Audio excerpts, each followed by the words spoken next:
She wept when she saw her husband, her face etched with stress, clinging to him like the prodigal son clung to his father.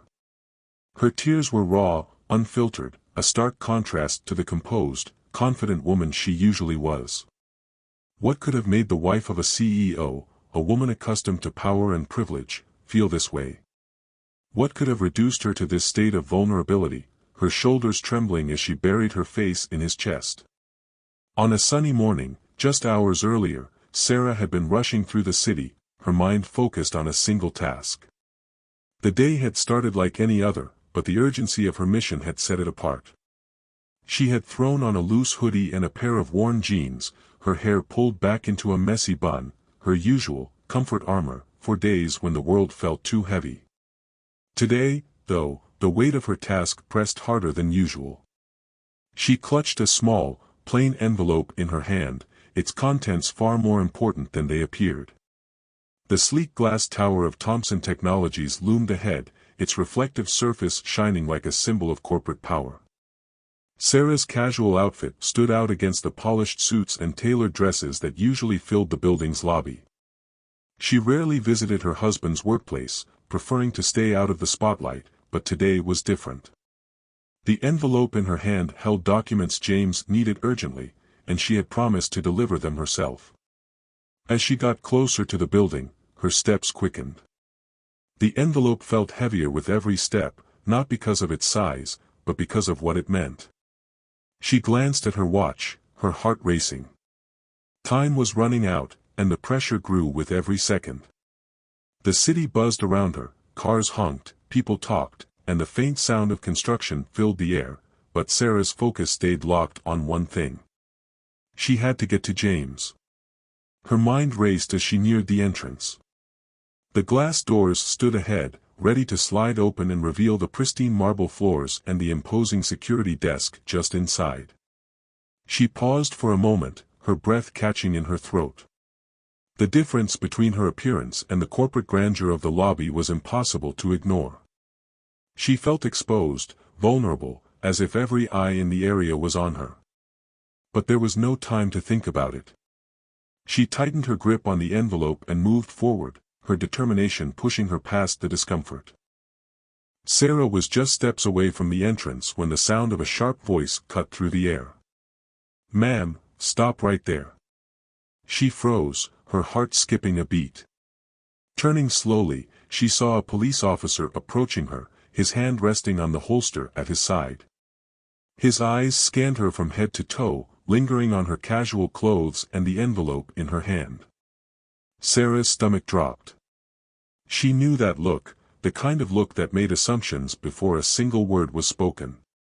"Is there a problem, officer?" she asked, keeping her voice steady despite the unease creeping into her chest. The officer, whose name tag read Jenkins, stepped closer, his expression hard. "This is private property. What's your business here?" Sarah blinked, caught off guard. "I'm here to deliver something to my husband. He works in this building." Jenkins raised an eyebrow, his tone dripping with skepticism. "Your husband works here? In this building?" She nodded, forcing a polite smile. "Yes, he's the CEO. James Thompson." The officer let out a short, dismissive laugh. "Right. And I'm the mayor. Let's see some ID." Sarah's cheeks burned as she reached into her pocket, her hands trembling slightly. She handed over her driver's license, her mind racing. This couldn't be happening. Not here. Not now. Jenkins studied the ID, then looked back at her, his gaze narrowing. "This says your address is in the Heights. That's not exactly CEO territory, is it?" Sarah's jaw tightened. "We live there because it's close to family. Does that matter?" The officer ignored her question, his tone growing sharper. "What's in the envelope?" "It's just documents for my husband," she replied, her patience wearing thin. "They're confidential." Jenkins held out his hand. "Let me see it." Sarah hesitated, her grip tightening on the envelope. "I'm sorry, but I can't. It's private." His expression darkened. "Ma'am, I'm not asking. Hand it over." The tension in the air was thick as Sarah weighed her options. She could feel the eyes of passers-by on her, their curious glances adding to her discomfort. Reluctantly, she handed over the envelope, her stomach churning as Jenkins tore it open without hesitation. He flipped through the documents, his frown deepening. "These look like corporate files. Where did you get these?" "I told you," Sarah said, her voice rising slightly. "They're for my husband. He's expecting them." Jenkins shook his head, his tone condescending. "You expect me to believe the CEO of this company sent his wife to deliver sensitive documents looking like that?" Sarah's face flushed with a mix of anger and humiliation. "What does how I look have to do with anything?" The officer didn't answer. Instead, he pulled out his handcuffs. "Turn around, ma'am. You're under arrest for suspected theft and trespassing." Sarah's eyes widened in disbelief. "What? No. You can't be serious." But Jenkins was already moving, his hands rough as he forced her arms behind her back. The cold metal of the cuffs clicked into place, and Sarah's world began to spin. This couldn't be real. This couldn't be happening. Sarah's heart pounded as Jenkins tightened the handcuffs around her wrists. The cold metal bit into her skin, but the physical discomfort was nothing compared to the humiliation burning through her. She could feel the weight of stares from the people nearby, Thomson Technologies employees, some of whom she recognized, now frozen in place, watching the scene unfold. A group of staff members near the entrance exchanged glances, their whispers carrying over the tense silence. "Did she just say she's the CEO's wife?" one of them muttered, barely suppressing a laugh. "Yeah, right," another replied, smirking. "Look at her. She's probably trying to scam her way in or something." Sarah's cheeks burned as their words reached her ears. She wanted to scream, to explain, but Jenkins was already leading her toward his squad car, his grip firm and unyielding. "You're making a mistake," she said, her voice trembling with a mix of anger and desperation. "Call my husband. James Thompson. He'll clear this up." Jenkins snorted, his tone dripping with sarcasm. "Sure, lady. And I'll call the president while I'm at it. Let's go." Sarah stumbled as he pushed her forward, her mind racing. She had left her phone in the car, a decision she now regretted deeply. Without it, she had no way to prove who she was, no way to call James or anyone else who could help her. "Please," she pleaded, turning her head to look at the employees still gathered near the entrance. "Someone call James. Tell him what's happening. Please." But no one moved. Some looked away, uncomfortable, while others simply watched, their expressions a mix of curiosity and disbelief. The laughter from the group near the entrance grew louder, their voices cutting through the air like knives. "She said she's the CEO's wife," one of them repeated, shaking her head in mock disbelief. "Maybe she's delusional," another added, earning a few chuckles from the group. Sarah's eyes welled with tears, but she blinked them back, refusing to let them see her cry. She couldn't believe this was happening. She had walked into this building countless times before, though never dressed like this, and never under these circumstances. How could everything go so wrong so quickly? Jenkins opened the back door of the squad car and guided her inside, his movements rough and impersonal. Sarah's mind raced as she tried to think of a way out of this nightmare. "You're going to regret this," she said, her voice low but steady. "When my husband finds out." "Save it," Jenkins interrupted, slamming the door shut. Through the window, Sarah could see the employees still gathered near the entrance, their laughter fading as the squad car pulled away from the curb. She leaned back against the seat, her chest tight with a mix of anger, fear, and disbelief. How had it come to this? She had only been trying to help, to deliver the documents James needed so urgently. Now, she was being treated like a criminal, her identity dismissed, her dignity stripped away. As the car sped through the streets, Sarah closed her eyes, trying to steady her breathing. She had to stay calm. She had to believe that James would find her, that he would make this right. But deep down, a nagging fear lingered. What if he didn't? What if no one believed her? The squad car came to a halt outside the precinct, and Jenkins yanked open the door, his expression unreadable. Sarah hesitated for a moment, her legs stiff from the ride, but Jenkins didn't wait. He grabbed her arm and pulled her out, his grip firm and unyielding. "Move," he barked, leading her toward the building. Sarah stumbled slightly, her wrists still cuffed behind her back. She glanced around, taking in the cold, sterile exterior of the precinct. A few officers loitered near the entrance, their eyes flicking toward her with mild curiosity before they turned away, uninterested. Inside, the air was thick with the smell of stale coffee and disinfectant. Jenkins led her past a row of desks, where other officers were busy typing reports or talking on the phone. None of them looked up as Sarah passed, their indifference adding to her growing sense of isolation. Jenkins pushed her into a small, windowless interrogation room and gestured toward a metal chair. "Sit." Sarah obeyed, her movements slow and deliberate. She winced as the cuffs dug into her skin, but Jenkins made no move to remove them. Instead, he leaned against the wall, his arms crossed, and studied her with a cold, calculating gaze. "Let's try this again," he said, his tone clipped.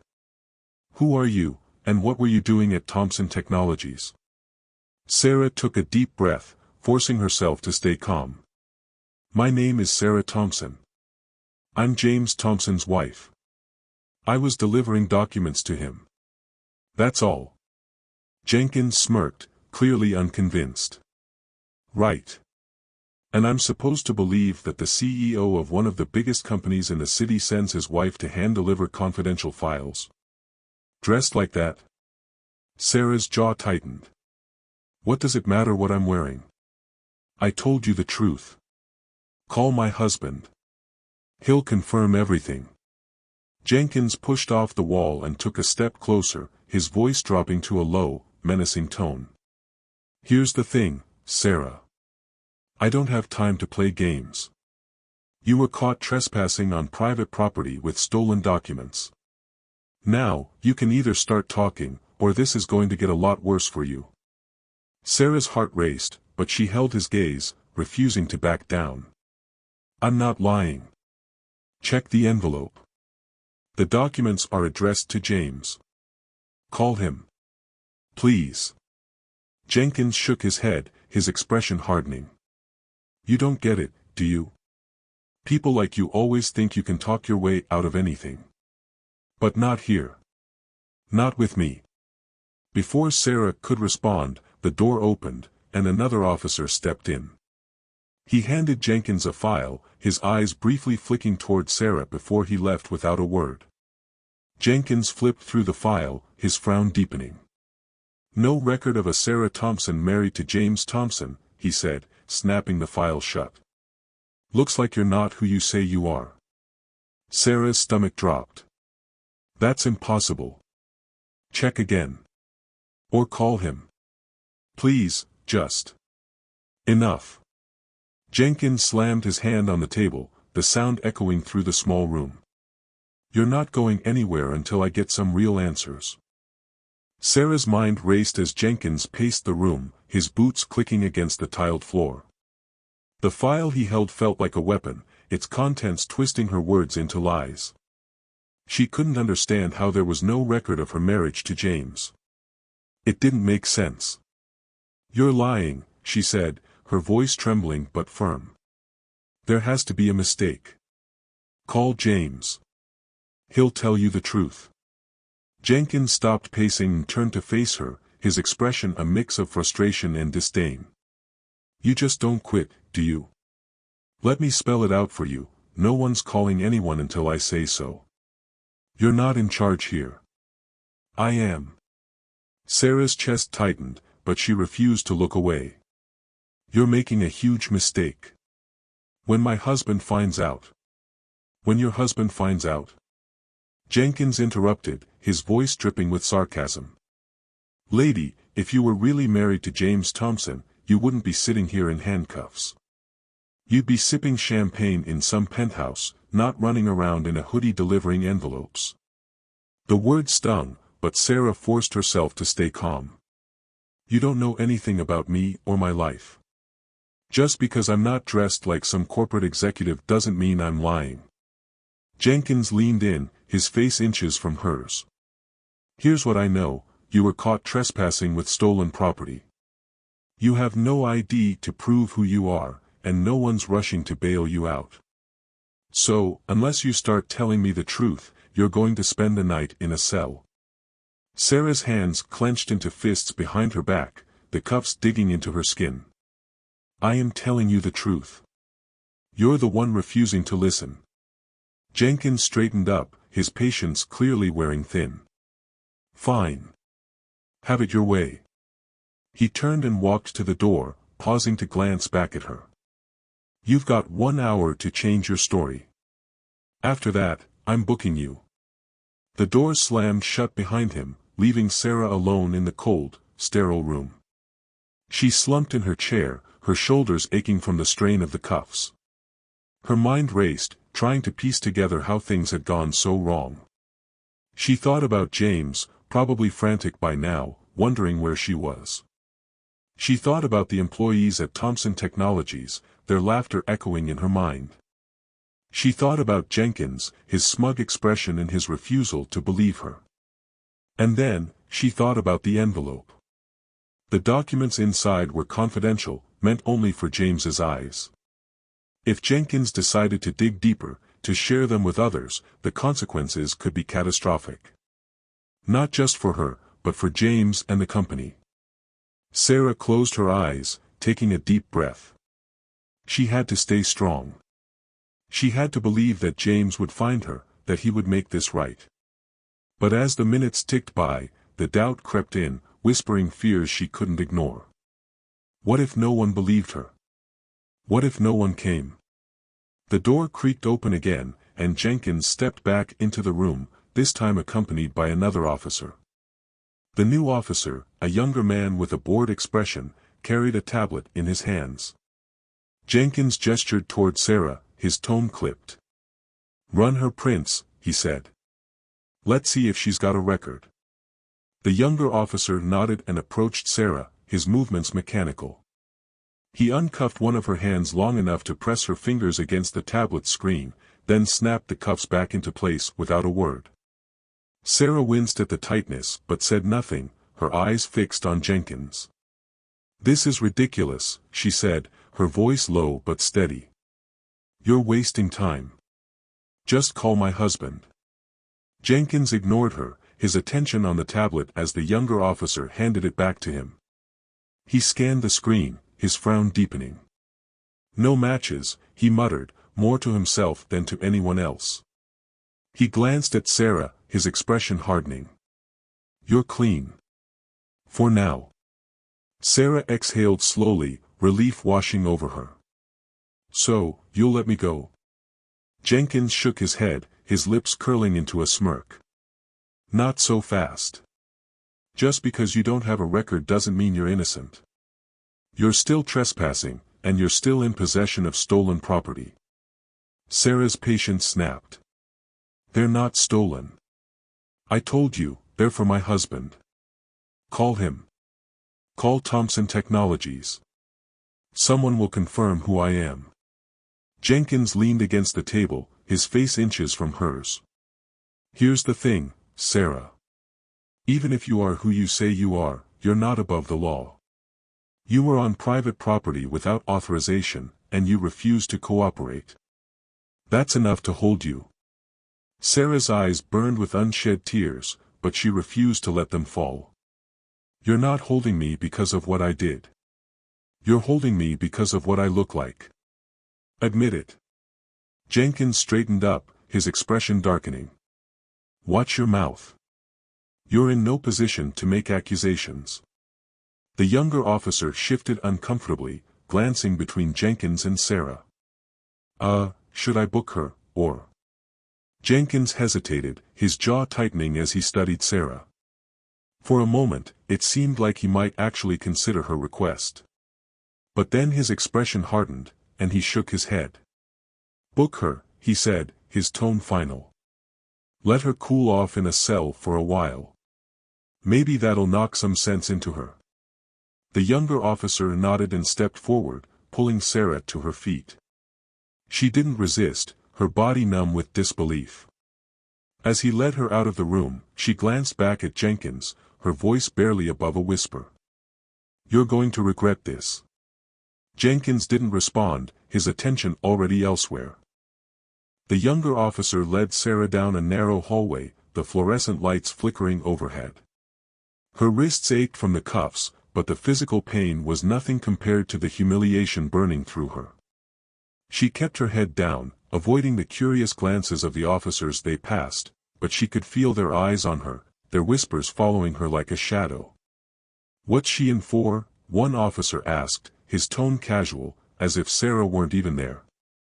"Trespassing and theft," the younger officer replied, his grip tightening on Sarah's arm. The other officer whistled low. "Looks like she picked the wrong place to mess with." Sarah clenched her jaw, her cheeks burning. She wanted to scream, to explain, but she knew it wouldn't matter. No one here was listening. They reached the booking area, a small, cluttered desk surrounded by filing cabinets and stacks of paperwork. The officer behind the desk looked up as they approached, her expression bored. "Name?" she asked, her tone flat. "Sarah Thompson," Sarah replied, her voice barely above a whisper.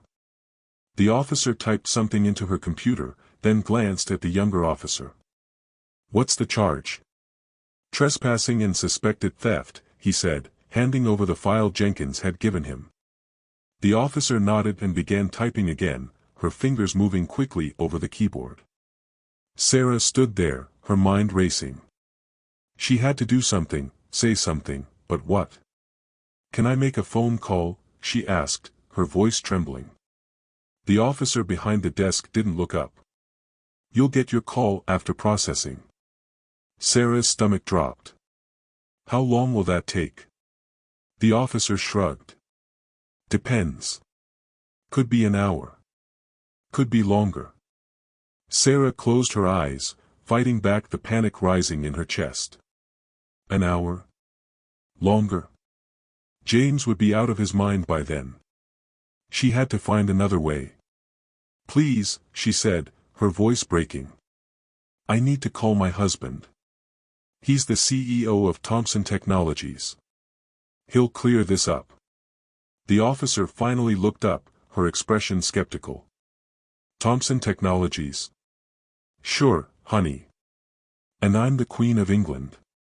The younger officer chuckled, but Sarah didn't react. She was too tired, too defeated.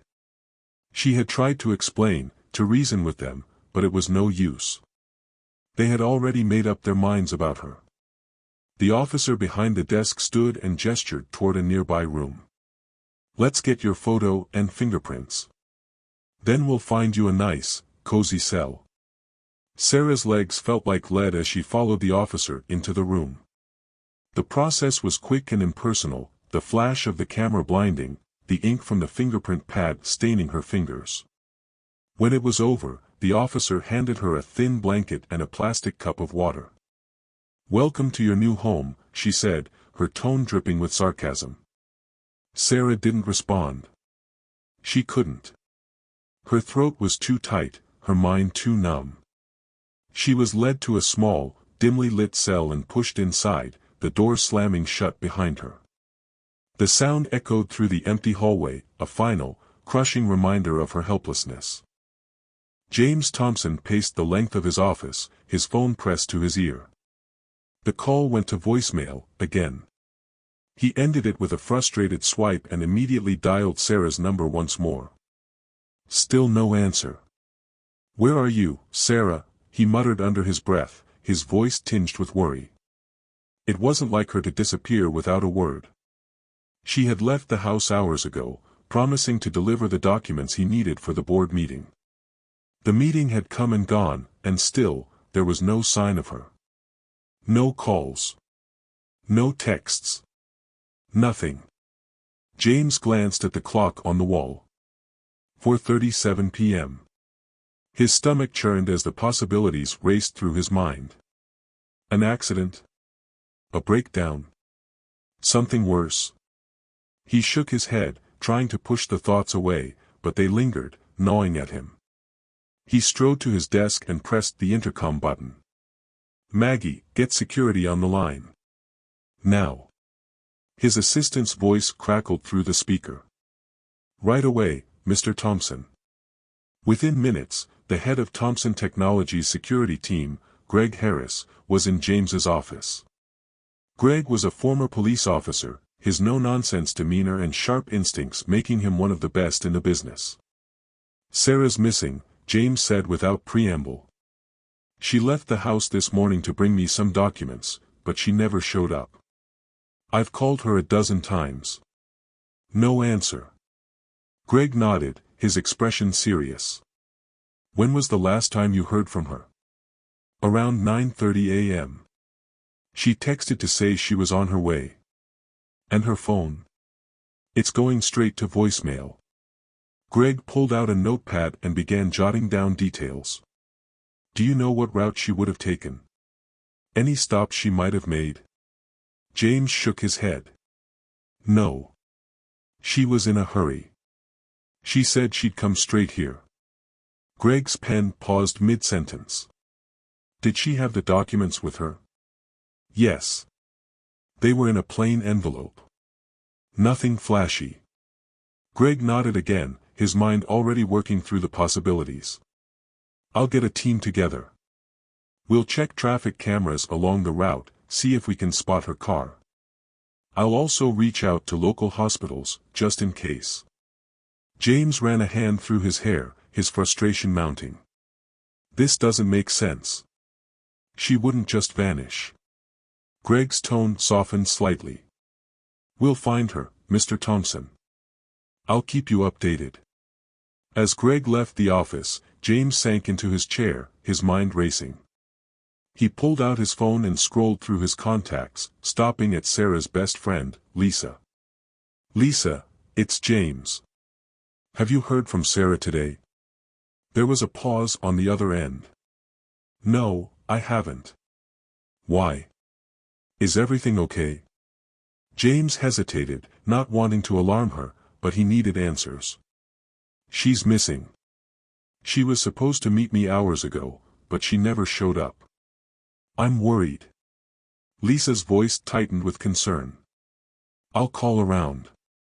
Maybe someone's seen her." "Thanks, Lisa. Let me know if you hear anything." James ended the call and leaned back in his chair, his chest tight with unease. He glanced at the photo on his desk, a candid shot of Sarah laughing, her eyes sparkling with joy. The contrast between that memory and the fear gnawing at him now was almost too much to bear. He stood abruptly, unable to sit still any longer. If Sarah was in trouble, he couldn't just wait around for answers. He had to do something. James grabbed his coat and headed for the door, his mind racing. He couldn't just sit in his office while Sarah was out there somewhere, possibly in danger. He needed to be out there, looking for her himself. As he stepped into the hallway, Maggie appeared, her face pale with concern. "Mr. Thompson, I just got off the phone with the security team. They've started reviewing traffic cameras along Sarah's usual route. They'll let us know as soon as they find anything."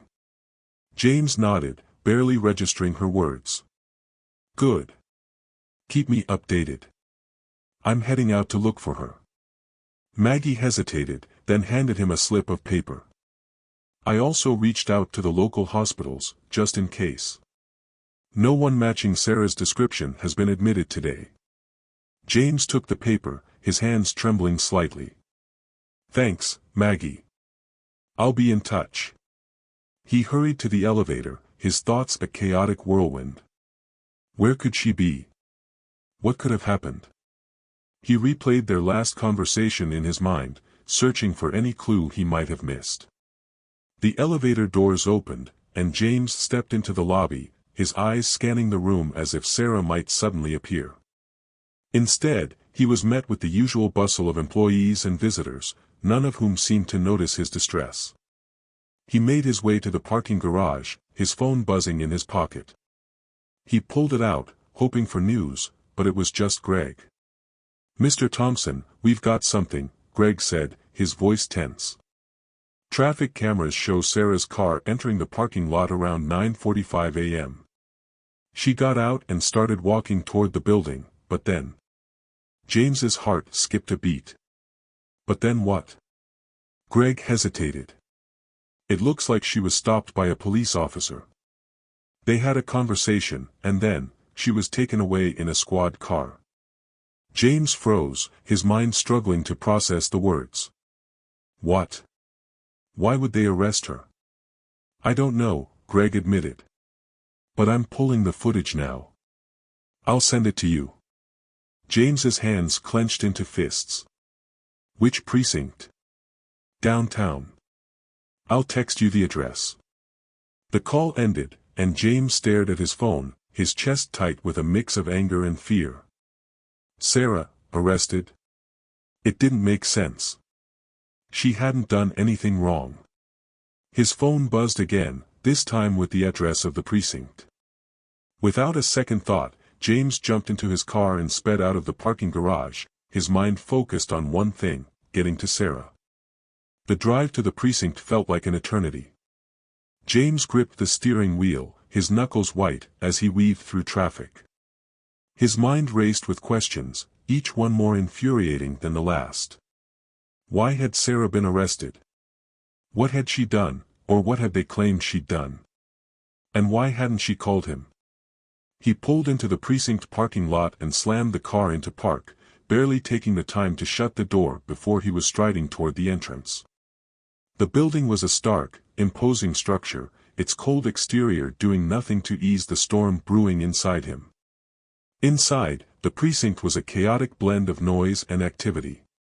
Officers moved briskly through the space, their voices overlapping in a cacophony of urgency. James scanned the room, his eyes landing on the front desk, where a tired-looking officer was typing on a computer. He approached the desk, his tone sharp but controlled. "I'm looking for my wife. Sarah Thompson.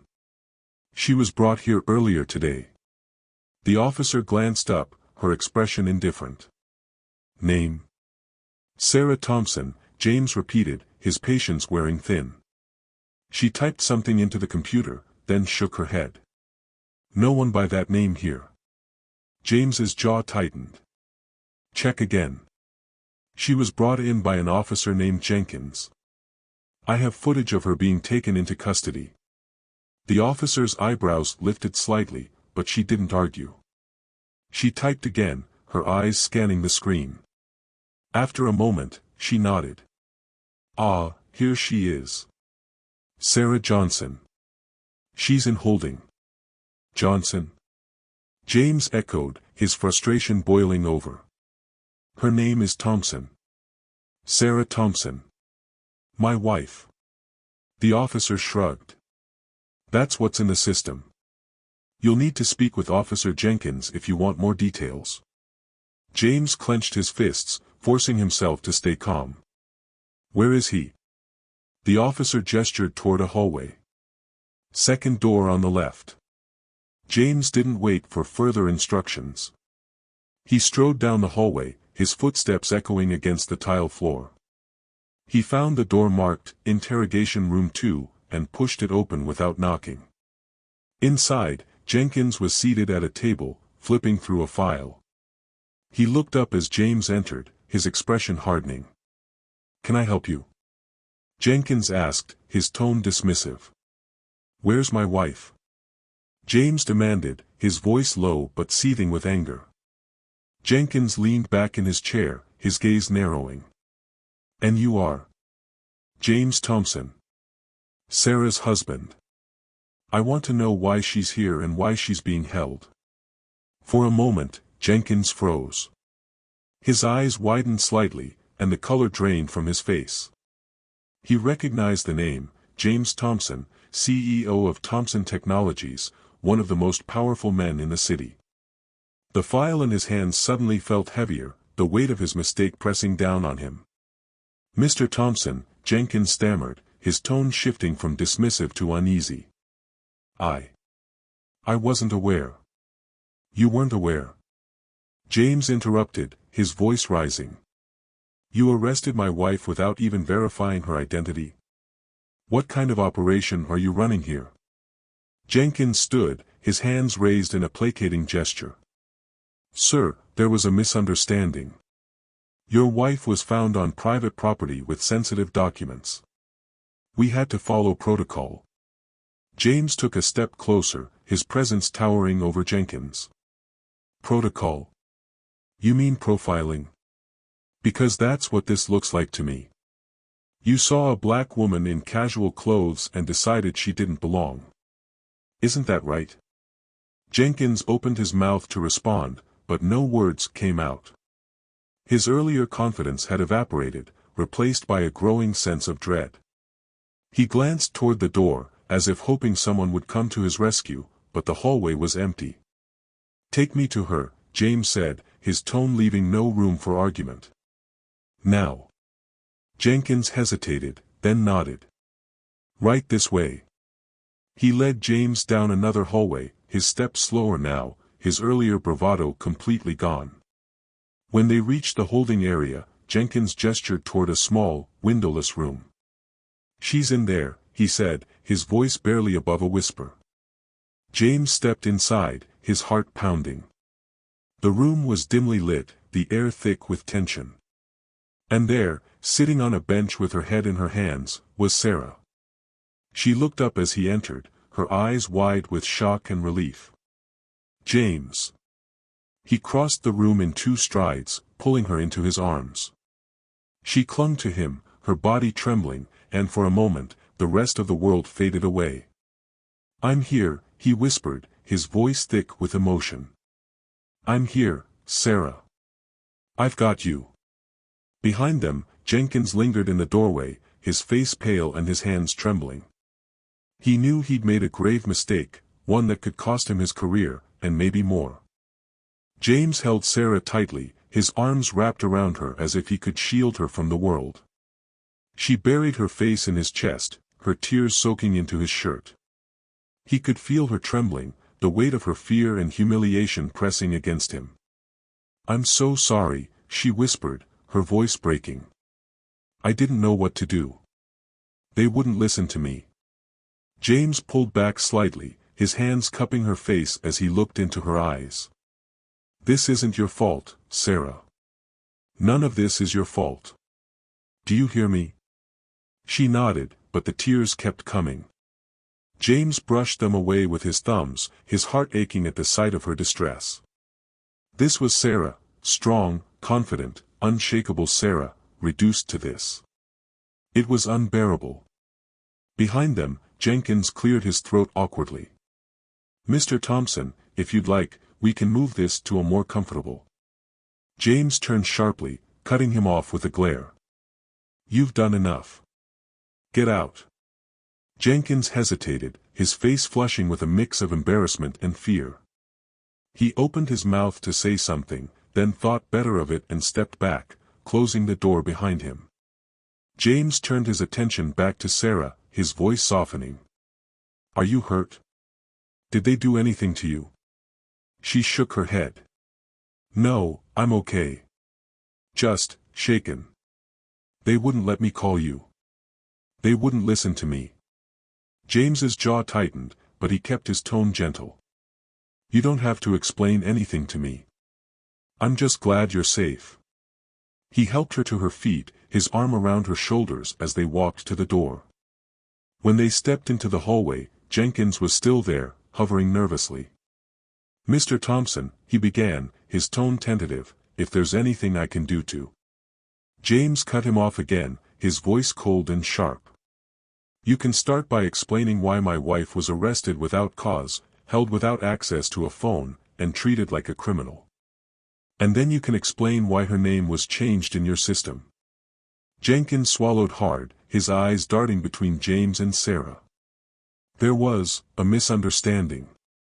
We followed procedure. Procedure? James interrupted, his voice rising. You mean profiling? You saw a black woman in casual clothes and decided she didn't belong. Isn't that right? Jenkins opened his mouth to respond, but no words came out.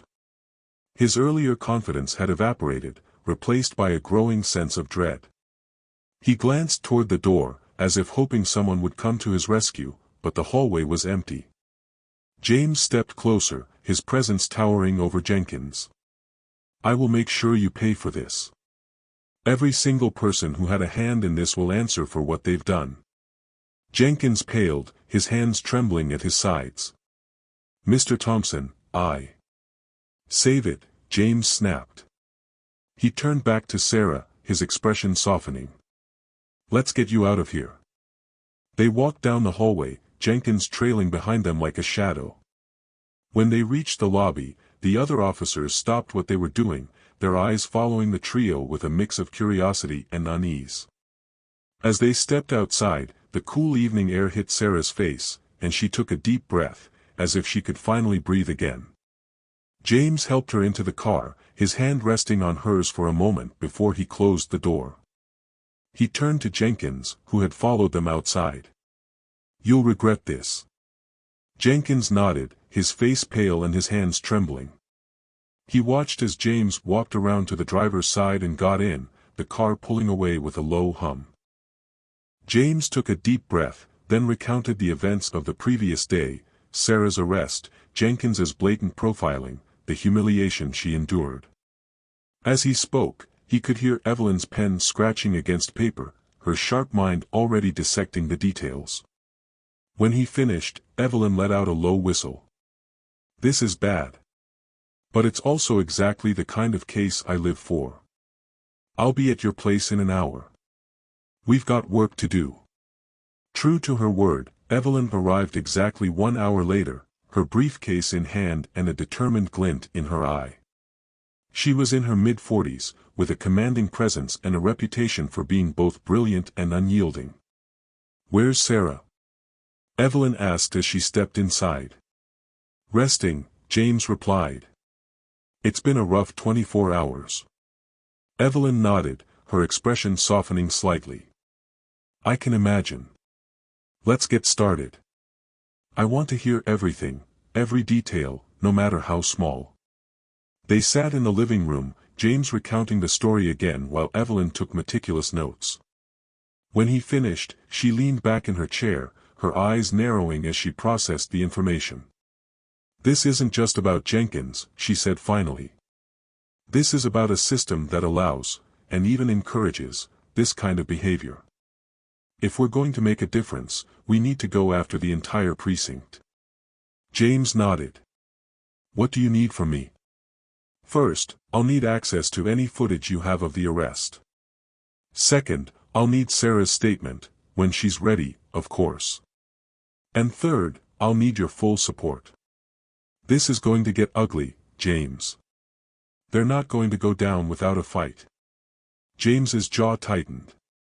You'll have everything you need. Just tell me what to do. Evelyn smiled, a fierce, determined smile. Good. Let's get to work. The next morning, James sat in his home office, the sunlight streaming through the windows as he dialed Evelyn Carter's number. Evelyn was a powerhouse attorney, known for her relentless pursuit of justice and her ability to dismantle corrupt systems. She had built her career on taking on cases others deemed unwinnable, and James knew she was the only person who could help them now. The phone rang twice before Evelyn's sharp, no-nonsense voice came through the line. James Thompson. To what do I owe the pleasure? Evelyn, James said, his tone serious, I need your help. It's about Sarah. There was a brief pause on the other end. What happened? Evelyn wasted no time. By the end of the day, she had assembled a small but formidable team of investigators and paralegals, all of whom were experts in civil rights cases. They gathered in James's home office, the room transformed into a makeshift war room with files, laptops, and whiteboards covering every available surface. Evelyn stood at the head of the table, her sharp eyes scanning the room. "All right, people. Here's what we know. Sarah Thompson was unlawfully arrested, racially profiled, and denied her basic rights. This isn't just about one bad cop, this is about a system that protects people like him. Our goal is to expose that system and hold everyone involved accountable." She turned to one of the investigators, a wiry man named Marcus. "Marcus, I want you to dig into Jenkins's history. I want every complaint, every incident, every time he so much as sneezed in the wrong direction. If there's a pattern, we're going to find it." Marcus nodded, already typing furiously on his laptop. "On it." Evelyn turned to another investigator, a woman named Priya. "Priya, I need you to pull the precinct's records.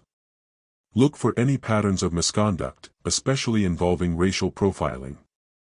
I want to know how many people have been wrongfully arrested or detained." Priya nodded, her expression focused. "I'll start with the last 5 years and work my way back." Evelyn turned to James. "James, I need you to reach out to anyone who might have witnessed the arrest. Employees at Thompson Technologies, bystanders, anyone who can corroborate Sarah's story." James nodded. "I'll get on it." Evelyn clapped her hands, her voice firm. "Let's move quickly, people. We've got a lot of ground to cover, and not a lot of time to waste." The room erupted into activity, the sound of typing and murmured conversations filling the air. James watched as Evelyn moved from person to person, her sharp mind already piecing together the case. He felt a surge of gratitude and determination. They were going to win this. They had to. Over the next few days, the team worked tirelessly, uncovering a mountain of evidence that painted a damning picture of Jenkins and the precinct. Marcus discovered that Jenkins had over 20 complaints filed against him, ranging from racial profiling to excessive force. Many of the complaints had been dismissed or buried, but the pattern was undeniable. Priya's investigation revealed similar misconduct across the precinct, with dozens of cases of wrongful arrests and civil rights violations. The data was staggering, and Evelyn knew it would be the key to their case. Meanwhile, James reached out to the employees at Thompson Technologies, many of whom had witnessed the arrest. Several agreed to provide statements, their anger and frustration mirroring his own. By the end of the week, Evelyn had everything she needed to file the lawsuits. She sat down with James and Sarah to go over the details. "We're filing 3 lawsuits," Evelyn explained, her tone businesslike but with an undercurrent of excitement. "The first is against Jenkins for unlawful arrest and racial profiling. The second is against the precinct for failing to address his misconduct. And the third is against the city for allowing this kind of behavior to continue." Sarah nodded, her expression a mix of relief and apprehension. "What happens next?" "We file the lawsuits and let the media do the rest," Evelyn replied. "Once this goes public, the city won't have a choice but to take action." James reached over and took Sarah's hand, his grip firm. "This is just the beginning. We're going to make sure no one else has to go through what you did."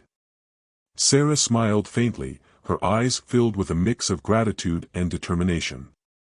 "Thank you, Evelyn. For everything." Evelyn nodded, her expression softening. "This is what I do. And I'm not stopping until justice is served." How does privilege influence the pursuit of justice? Share your thoughts in the comments. The bombshell report on Officer Mark Jenkins's misconduct hit the news like a tidal wave. Evelyn Carter had strategically leaked the findings to a trusted investigative journalist, ensuring the story would dominate headlines. The report detailed over 20 complaints against Jenkins, including racial profiling, excessive force, and even a cover-up of a sexual assault allegation. The public reaction was immediate and explosive. Social media erupted with outrage, the hashtag Justice for Sarah trending within hours. News outlets picked up the story, their headlines stark and unrelenting. Officer with history of misconduct arrests CEO's wife in shocking case of racial profiling. 20+ complaints ignored, how one cop embodies a broken system. Sexual assault cover-up revealed in explosive police report. James sat in his office, scrolling through the headlines on his laptop. His jaw tightened as he read the comments, a mix of anger and vindication coursing through him. He had known the report would be damning, but seeing it laid out so starkly was still jarring. Sarah walked in, her face pale but determined. "Have you seen this?" she asked, holding up her phone. James nodded. "It's everywhere." Evelyn did her job well. Sarah sat down across from him, her hands trembling slightly. I can't believe how many people he's hurt. All those complaints, all those lives ruined. And no one did anything." James reached across the desk, taking her hand in his. "We're doing something now. And we're not stopping until everyone involved is held accountable." James, meanwhile, was busy behind the scenes. He had called an emergency meeting with the board of Thomson Technologies, his tone leaving no room for argument. "Anyone who mocked or dismissed Sarah's arrest is no longer welcome in this company," he said, his voice cold and unyielding. "If they can't see the humanity in what happened to her, they're not good people. And I won't have people like that working for me." The board agreed, and within hours, several employees were dismissed. The message was clear: Thomson Technologies stood with Sarah, and there would be no tolerance for complicity or indifference. The public outcry reached a fever pitch as more victims came forward, their stories painting a damning picture of Jenkins and the precinct that had protected him. Protests erupted outside the police department, their chants echoing through the streets. The media coverage was relentless, with news crews camped outside the precinct and experts dissecting the case on every major network. Politicians began to weigh in, their statements ranging from cautious condemnation to outright calls for reform. Evelyn Carter, meanwhile, was in her element. She held a press conference outside her office, her sharp tone cutting through the noise. "This isn't just about one bad cop," she said, her voice ringing with authority. "This is about a system that allows, and even encourages, this kind of behavior. We're not just fighting for Sarah Thompson. We're fighting for every person who's been wronged by this broken system." Her words resonated with the public, galvanizing support for the lawsuits and putting even more pressure on the city to take action. Behind the scenes, the investigation into Jenkins's history was yielding even more damning evidence. Marcus, Evelyn's lead investigator, uncovered a paper trail of complaints that had been systematically ignored or buried. He also found evidence of a cover-up involving Jenkins's superiors, who had knowingly protected him despite his repeated misconduct. When Evelyn presented the findings to James and Sarah, they were both stunned. "This is bigger than we thought," James said, his voice heavy with disbelief. Sarah nodded, her expression grim. "It's not just Jenkins. It's the whole system." Evelyn leaned forward, her eyes blazing with determination. "Exactly. And we're going to tear it down." The closure of the 12th precinct was a symbolic victory for the movement that had grown out of Sarah's arrest. The building, once a fortress of authority, now stood empty, its windows boarded up and its doors sealed. The decision to shut it down had come after months of pressure, protests, lawsuits, and relentless media coverage, but it was more than just a bureaucratic response. It was a statement: the system that had protected Jenkins and others like him would no longer be tolerated. The day the precinct closed, a crowd gathered outside, their cheers mingling with the sound of hammers as workers nailed plywood over the entrance. Sarah watched from a distance, her heart pounding as she took in the scene. She had never imagined that her arrest would lead to this, but now, standing here, she felt a flicker of hope. "This is just the beginning," James said, his arm around her shoulders. "We're not stopping until every rotten part of this system is exposed." Sarah nodded, but her relief was tempered by the memories that still haunted her. The sound of sirens, the cold metal of the handcuffs, the way Jenkins had looked at her, like she was nothing. She flinched as a police car sped by, its lights flashing, and James tightened his grip on her. "You're safe," he whispered.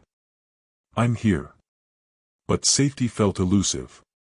Even as the precinct closed and Jenkins faced criminal charges, Sarah struggled to move on. Jenkins's downfall was swift and brutal.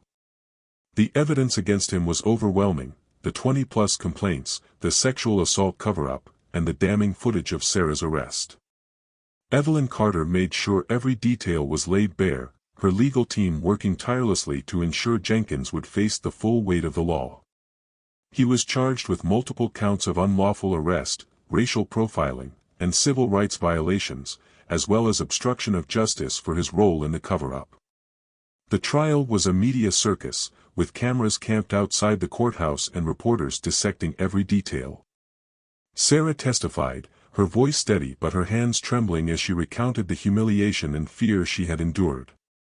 Jenkins sat at the defense table, his face pale and his once arrogant demeanor replaced by a sullen silence. When the verdict was read, guilty on all counts, the courtroom erupted in cheers.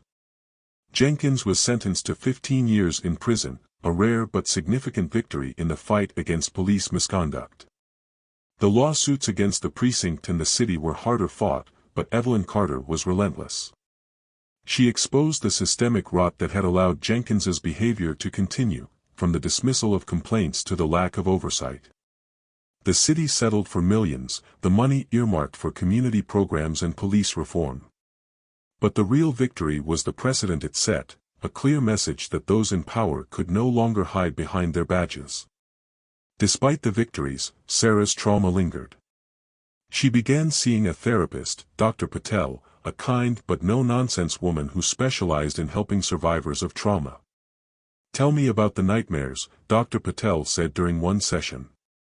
Sarah hesitated, her hands clasped tightly in her lap. "It's always the same. I'm back in the precinct, but no one can hear me. I'm screaming, but it's like I'm invisible." Dr. Patel nodded, her expression empathetic. "And how do you feel when you wake up?" "Terrified," Sarah admitted. "Like it's happening all over again." The therapy was slow and painful, but it helped. Sarah began to process what had happened, to understand that her fear was a natural response to an unnatural situation. But the scars remained. She flinched at the sound of sirens, her heart racing even when she knew they weren't coming for her. She avoided police officers, crossing the street or ducking into stores to avoid them. Even the sight of a uniform was enough to send her into a panic.